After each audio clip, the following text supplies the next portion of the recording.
بسم اللہ الرحمن الرحیم۔ حضرت عمر بن خطاب بیان کرتے ہیں کہ رسول اللہ صلی اللہ علیہ وسلم نے ارشاد فرمایا کہ جب آدم علیہ السلام سے غیر ارادی طور پر یعنی کہ لغزش سرزد ہوئی تو انہوں نے اپنا سر آسمان کی طرف اٹھایا اور عرض کیا کہ یا اللہ،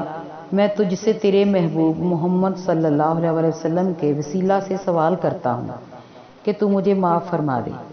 تو اللہ تعالیٰ نے وحی نازل فرمائی کہ اے آدم،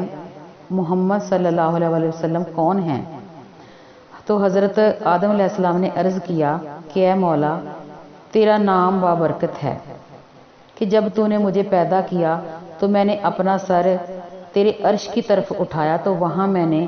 لا الہ الا اللہ محمد رسول اللہ لکھا دیکھا، تو لہٰذا میں نے جان لیا کہ تیرے ہاں اس ہستی سے بڑھ کر کوئی قدرت والا نہیں ہے جس کا نام تو نے اپنے نام کے ساتھ جوڑا ہوا ہے۔ تو اللہ تعالیٰ نے وحی نازل فرمائی کہ اے آدم، وہ محمد صلی اللہ علیہ وسلم تمہاری نسل میں سے آخری نبی ہیں اور ان کی امت بھی تمہاری نسل کی آخری امت ہوگی، اگر وہ نہ ہوتے تو میں تجھے بھی پیدا نہ کرتا۔ تو جب آدم علیہ السلام نے حضرت محمد صلی اللہ علیہ وسلم کا وسیلہ دیا تو اللہ تعالیٰ نے حضرت آدم کو معاف کر دیا۔